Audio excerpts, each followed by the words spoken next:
Mesdames, Mesdemoiselles et Messieurs, bonjour et bonsoir. Ravi de vous revoir connectés sur notre site congofrance.com dans cette émission Actualité à la une. Donc, sur la makambo et belé au réseau les kanakati à mboka na biso Congo. Élection. Est-ce que Martin Fayulu a prêt y a accordé quelques mois na seni pour na balongo la machine à voter? Donc, développer au cours de cette émission Actualité à la une.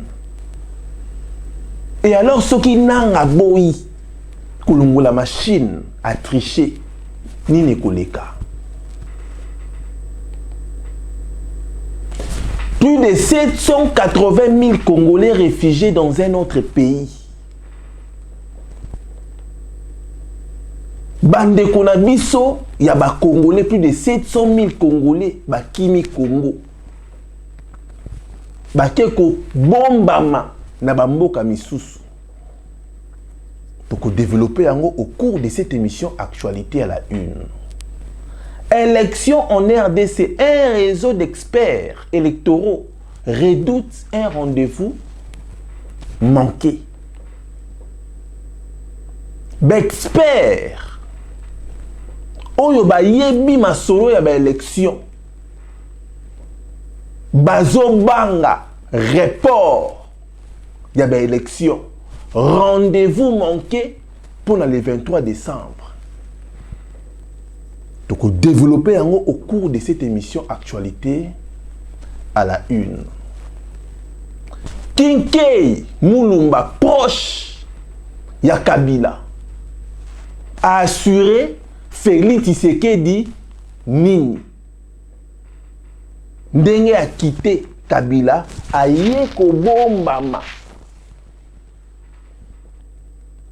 N'accord ya Nairobi, ya Félix Tshisekedi na Vital Kamerhe. Donc, développer au cours de cette émission Actualité à la une. Kombo nangai Didi Dipumba, nazan de kunabino congolais. Tozo kende malembe na ba élection oyo ya le 23 décembre 2018.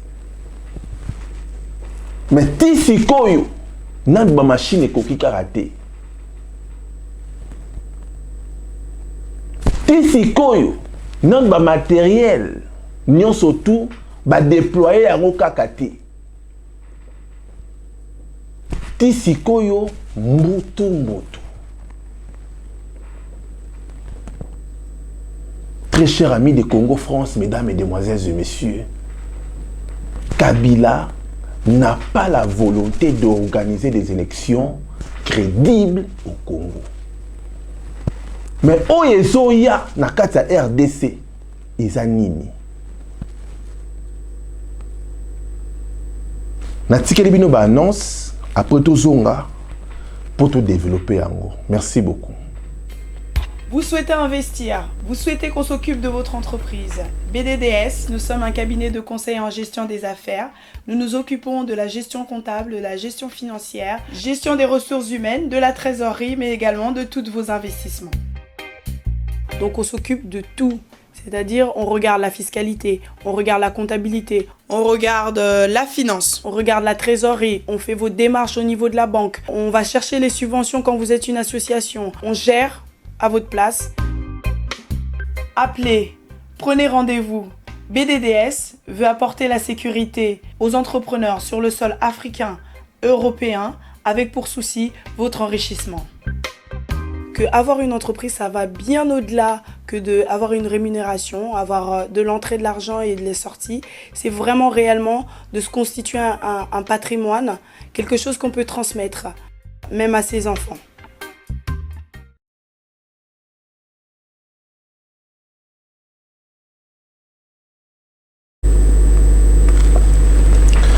Des retours dans notre plateau de congofrance.com. L'élection à Congo, un sujet de réflexion. Corneille Nanga va maintenir machine à voter Tisikoyo. Martin Fayulu alobi akobunda tina suka machine wana elongwa. Akobunda tina suka fichier électoral ezala traité. Mesdames, Mesdemoiselles et Messieurs, question est aboyée. Tout réfléchir na bino. Est-ce que Martin Fayulu a prêt? Il y a quoi accorder quelques mois na seni po na balongo la machine à voter?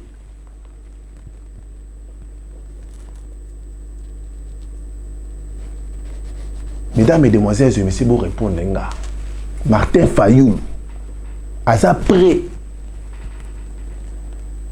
Il y a coupé ça, seni, quelques mois pour na balongo la machine à voter, pour na ba traiter fichier électoral. Il y a un des combat ya Martin Fayulu. Est-ce qu'à ça près il y a condiment? Mesdames, Mesdemoiselles et Messieurs, il y a un des Congolais, il faut réfléchir. Ce qui Martin Fayulu a prêté, ça veut dire que combat naïe ou azo mené, ils en impartent. Ce qui fait Martin Fayulu a prêt, il y a que la Corneille Nanga. Tant pour na alongo la machine à voter, abon sa fichier électoral. Glissement à couper ça la CENI à couper ça Kabila na 2019 Kabila revient à pouvoir. C'est ça, mesdames, mesdemoiselles et messieurs. Il y a un monde au Congolais, il faut réfléchir. Bitumba ya Martin Fayulu eza nini alobia kokena suka jusqu'à ce que machine à voter longwa. Pour la machine à voter longwa ezo senga temps pour na ba soigner fichier électoral sikoyo ezo senga temps tozo kene malembe mesdames, mesdemoiselles et messieurs vers glissement tozo kene malembe mesdames, mesdemoiselles et messieurs vers un autre dialogue.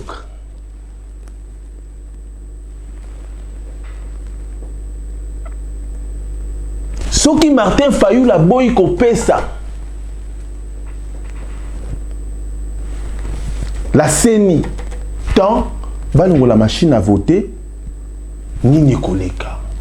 Martin Fayulu a recoma, liboso pour la voter, à ko voter té. Tant à ko voter té, batu oyo ba voter pour na Félix Tshisekedi.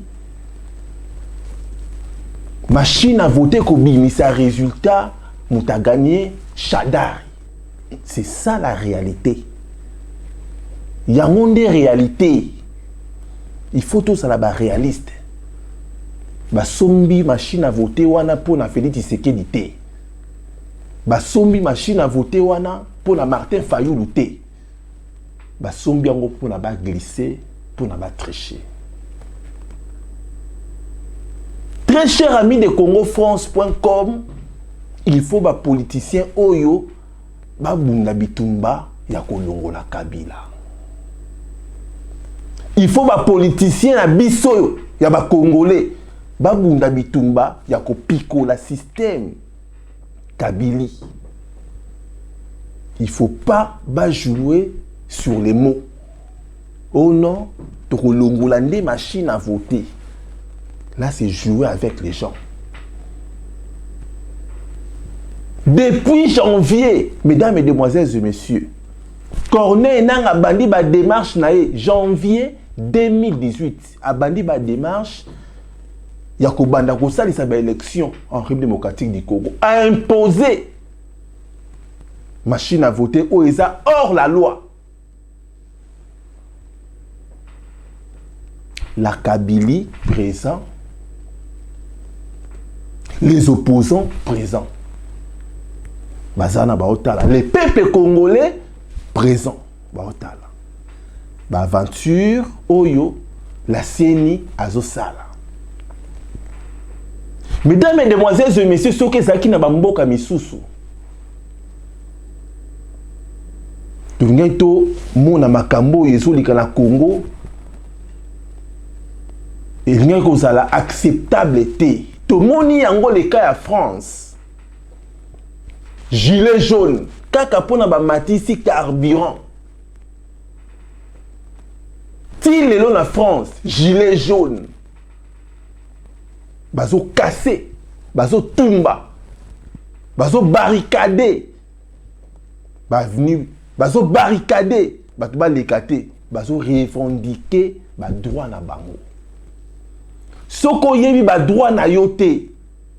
Oza mutoyo asa kokufa mais azotala. Il faut oye ba droit na yo peuple congolais. Gilet jaune lelo na kata France. Bazobenga Macron, il faut longwa. Macron lobi a ko démissionner. Force d'un peuple. Ya biso ba congolais anini. Car ko fingana, car ko loba. Action mukie, c'est ça mesdames et demoiselles et messieurs. Ya biso congolais anini. Car ko yinana, car ko tongana, car ki tribalisme. Action mukie, il faut congolais au passé. N'action. Yango ndezosanga biso mesdames et demoiselles et messieurs. Comment mutuloko la Corneille nanga aza ko se permettre dans un pays où babengi la République démocratique du Congo. La démocratie, c'est le pouvoir du peuple. Pour les peuples, par les peuples. Un individu azana quand il y a organisme moko soi-disant indépendante azoya ko imposer tout un peuple machine à voter oyo bazana expérience nangote et les opposants et les peuples congolais bazotala.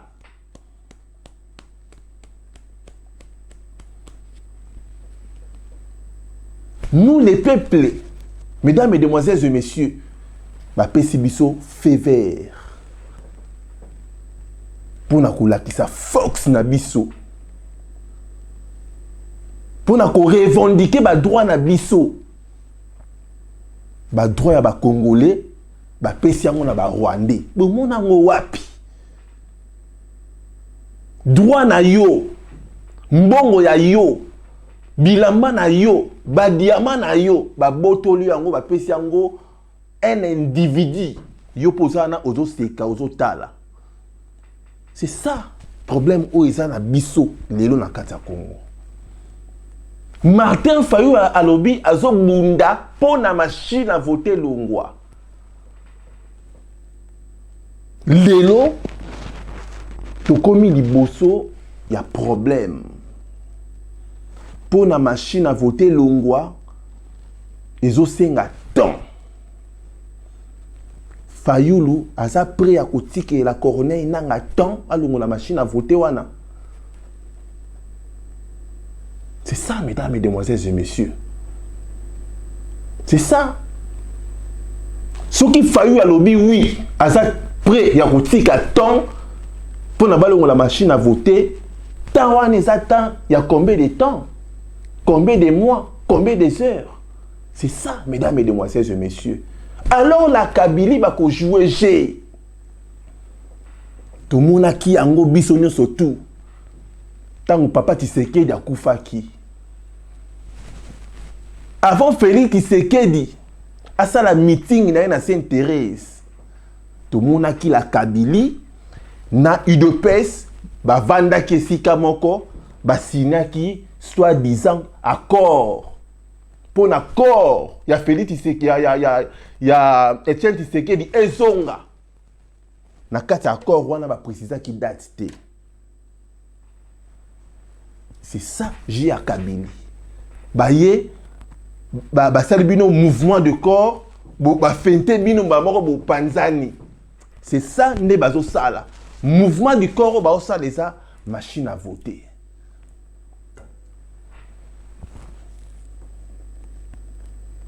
Fayulu azobunda, mais Fayulu akozala bloqué. Fayulu akozala bloqué. Bloqué pourquoi? Tant ils ont permettre les sauter. Il y a que la machine à voter. Ils ont permettre les sauter. Pour la longola, qu'on ait la machine à voter, tant. Il faut botter qu'elle ait tant. 6 mois, 3 mois, Kabila au pouvoir. Dialogue et Zoya. Dialogue et Zoya. Pour moi, comment est-ce que les politiciens, les opportunistes, bah ça s'acheter. Dialogue, tout le monde a laissé sous Kabila au pouvoir à Fandiwana pour la 2019. Peuple congolais, de réfléchir. De réfléchir. De réfléchir. Très cher ami de congofrance.com, merci beaucoup. Ndebolandingai. Martin Fayulu, Soki a boyi. Coupé sa cornée nanga temps. Combat na eza sous na sens te. Bon ba oh, mais yo bande ko bunda pour la machine à voter longwa. Kasi biso tondimi ko longo la machine à voter. Que tikela biso tanto longo la ngoti. Yango wana la Kabili ba ko beta. Oh, y'a une vérité. La Kabili yango lelo bo sala. Nous to longo la machine à voter, mais bo tikela biso tante. Tawana ba ko benga la muka. Il y a Jean-Pierre Bemba, na Moïse Katumbi. Deni, est-ce que bondimi bo bango kuna bakoloba avaton dima, il faut tozonga mboka. Il faut bo sécuriser biso. Kabila ozana choix te parce qu'il y a azo tikala. Akoloba sécurité, il y a pas de problème bozonga. Soi-disant union nationale congolais, ozo continuer la souffrance. Ozo continuer na kolela. Ozo continuer na kobomama, ozo continuer na souffrance, congolais oyebite koza fort. Oyebite koza fort. Gilet jaune na France a simbi ba bouteille, a simbi ba mbeli, a simbi banini, azo bundana la police. Biso kasi peuple congolais. Tokimi ozobango kufa okanti okufa te. C'est ça, mesdames et demoiselles et messieurs. Na islam na ba musulman na place moko eza au niveau balobaka boye soko okufi pona mboka na yo pona intérêt ya mboka na yo okelola.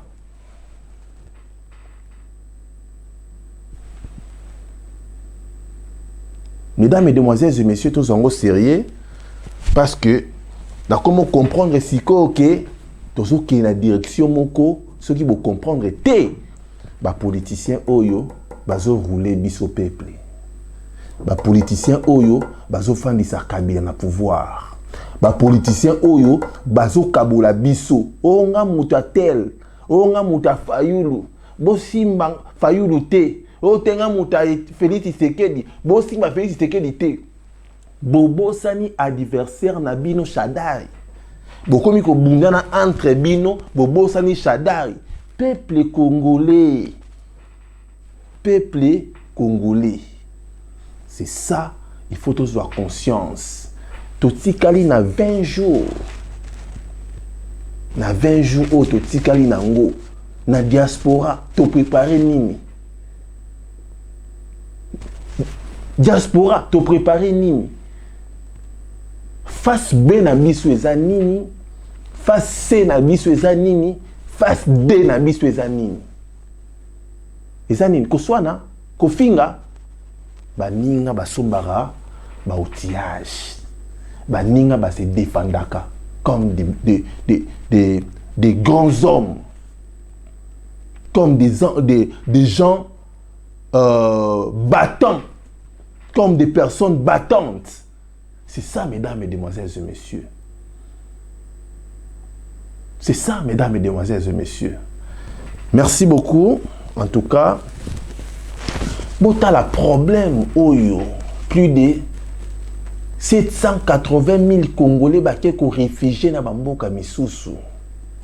Likola ba élection, likolo ya ba individu.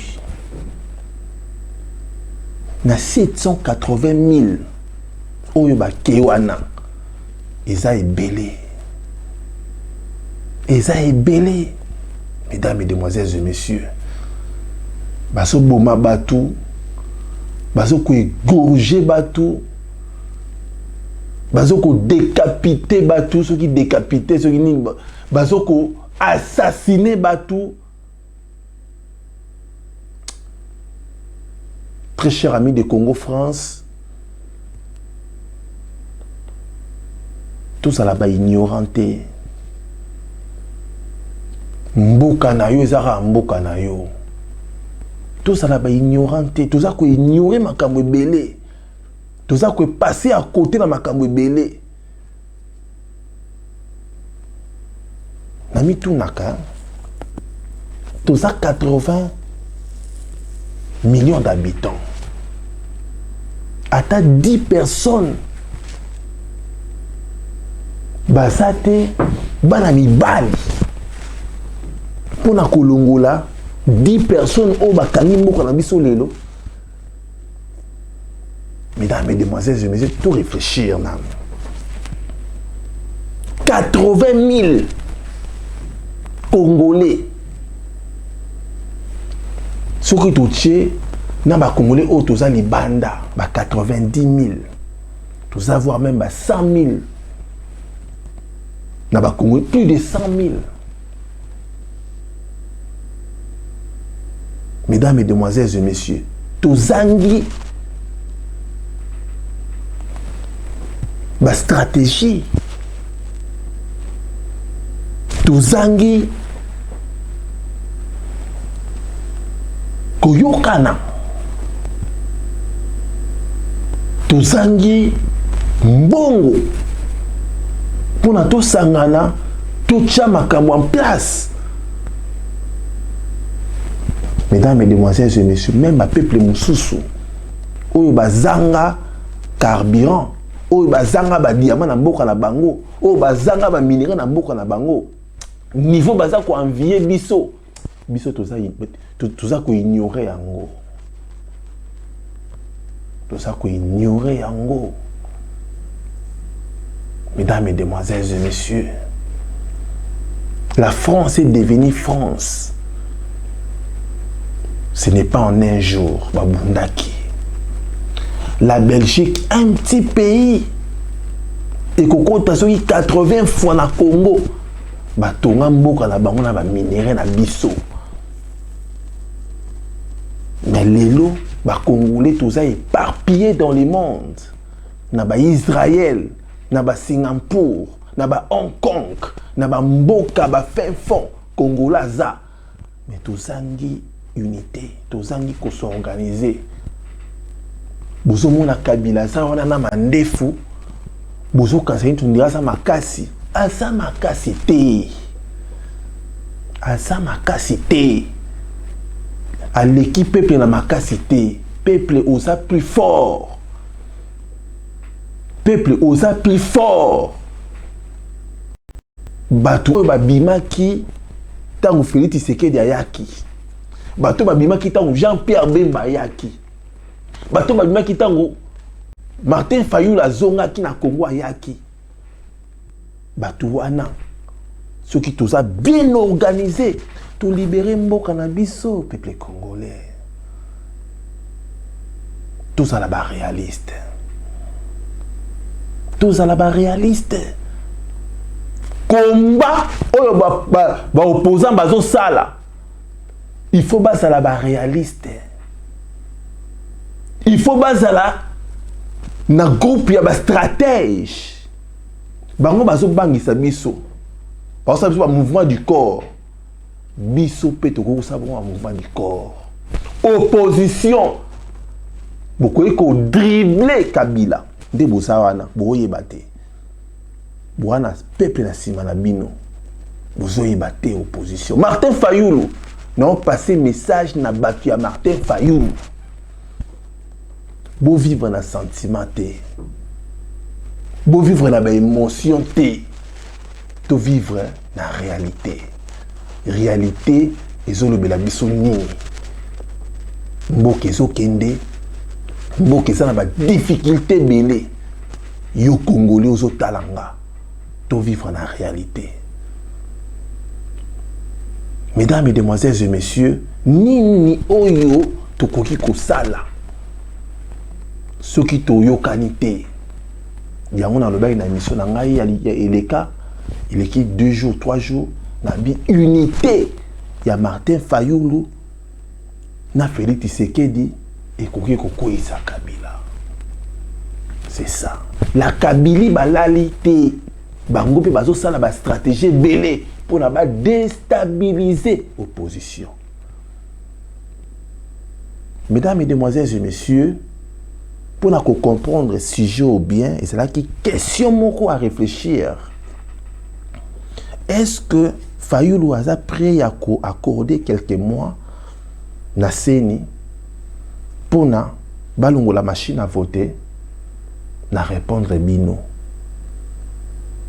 Pour répondre nga, pardon, nana besoin pour bino pour répondre nga. Est-ce qu'à ça prêt?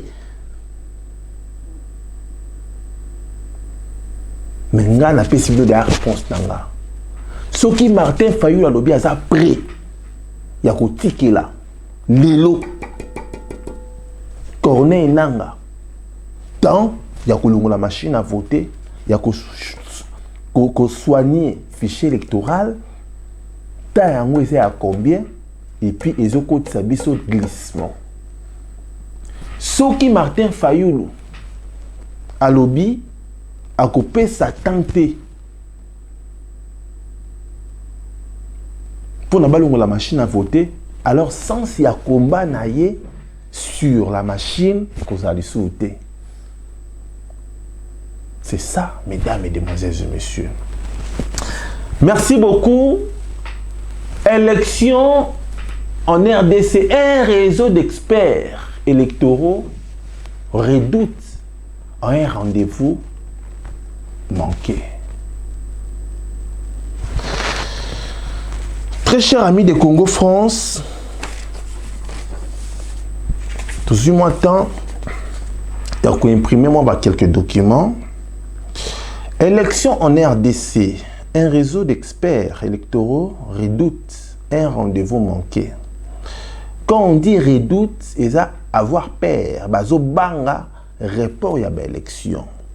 Ce qui va reporter l'élection, mesdames, mesdemoiselles et messieurs, il faut les Congolais s'imposer la transition sans Kabila. Il faut Cardinal Mosengo Azalawana. Il faut Papa Denis Mukwege, docteur Denis Mukwege, assumer le rôle wana pour organiser l'élection parce que la Kabylie, c'est ni bazana besoin d'organiser l'élection. Alors, vers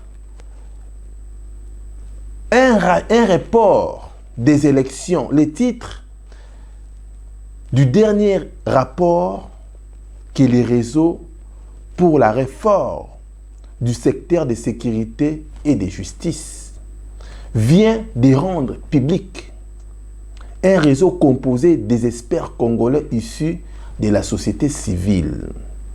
Il liste une série de facteurs qui, selon eux, laissent planer le spectre d'une contestation post-électorale après le 25 décembre.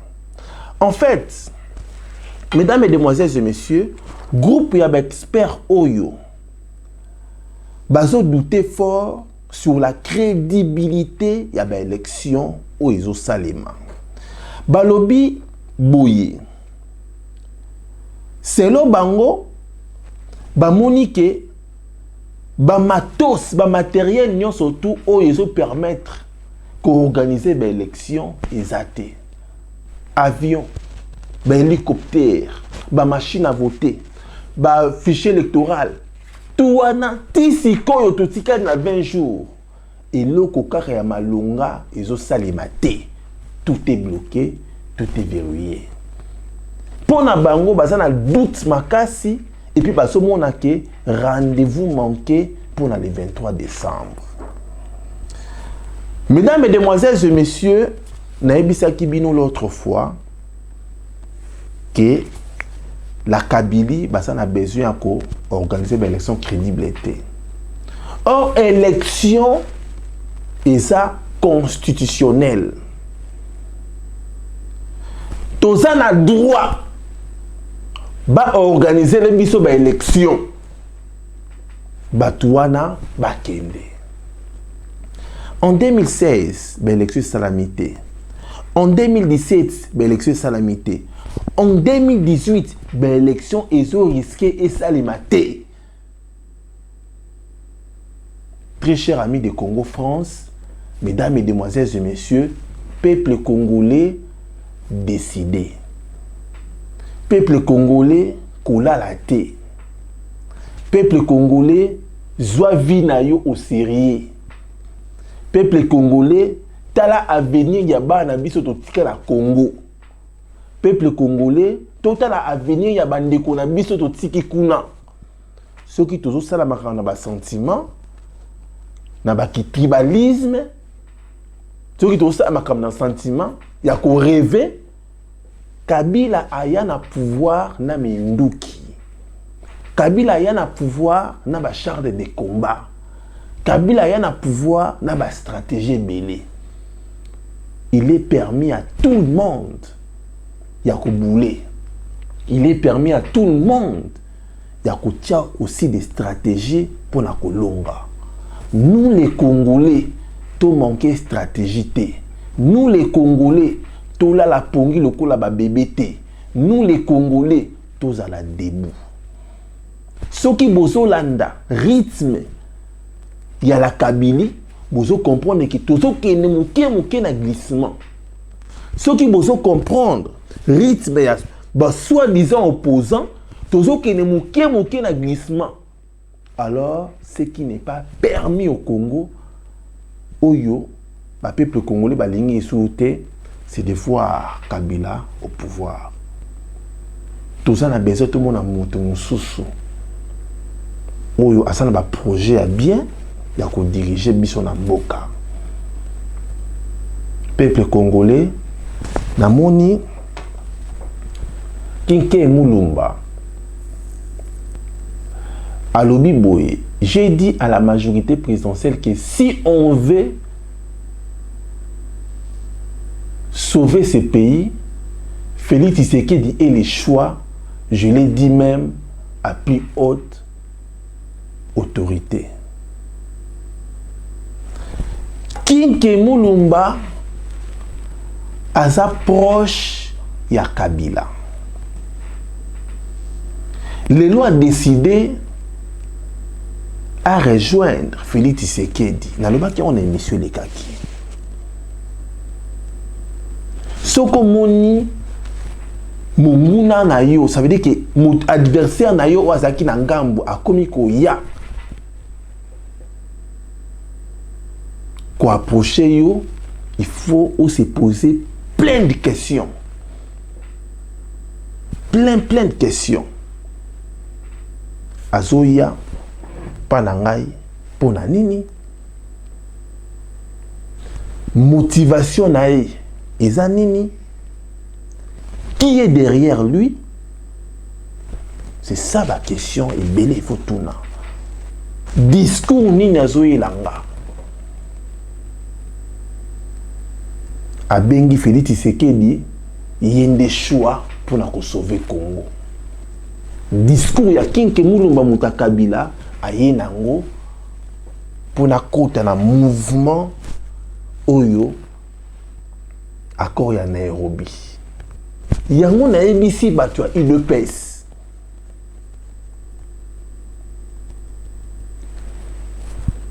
Nalobaki déjà mingi na émission eleka ki on alobi makambo ya Kinke Mulumba oyo infiltration. Na ebisi bato ya UDPS. Beau jouer na sagesse. Bato base. Beau jouer na sagesse. Beau jouer na sagesse. En tout cas, merci beaucoup de Bolandinga. La politique est un monde ya makambo belé. Ennemi na yo akoyeko comme camarade na yo pour na intérêt. C'est ça la politique. Mais ennemi na autant yo comme camarade na yo pour na intérêt, il faut yo tuna ba intérêt ngweza nini. La pouvoir nangai te ya kobomanga. Merci beaucoup, très chers amis de Congo France. Nzambalo la pambola biso, na pesi mbote mingi na bino bato bozaki te ya kolanda ngai, Amisien Prince à Lyon, gaz na gaz. Na remercier yo Amisien Prince à Lyon, gaz na gaz, partenaire na biso, excusez, ou azo soutenir na biso, sans oublier Chimanga, na sima ya caméra. Na bosaïté Moïse, les sauveurs, bâton rouge. Asalaki na ordinateur, pour na montage. Rodrigue, ingénieur, na Pession Beauté, na Pession Beauté, na Mama Bill, na Pession Beauté. Nzambalo la pambola biso. Merci beaucoup. Tokutani, à la prochaine. Au revoir. Vous souhaitez investir, vous souhaitez qu'on s'occupe de votre entreprise. BDDS, nous sommes un cabinet de conseil en gestion des affaires. Nous nous occupons de la gestion comptable, de la gestion financière, gestion des ressources humaines, de la trésorerie, mais également de tous vos investissements. Donc on s'occupe de tout. C'est-à-dire, on regarde la fiscalité, on regarde la comptabilité, on regarde la finance, on regarde la trésorerie, on fait vos démarches au niveau de la banque, on va chercher les subventions quand vous êtes une association, on gère à votre place. Appelez, prenez rendez-vous. BDDS veut apporter la sécurité aux entrepreneurs sur le sol africain, européen, avec pour souci votre enrichissement. Que avoir une entreprise, ça va bien au-delà que d'avoir une rémunération, avoir de l'entrée de l'argent et de les sorties.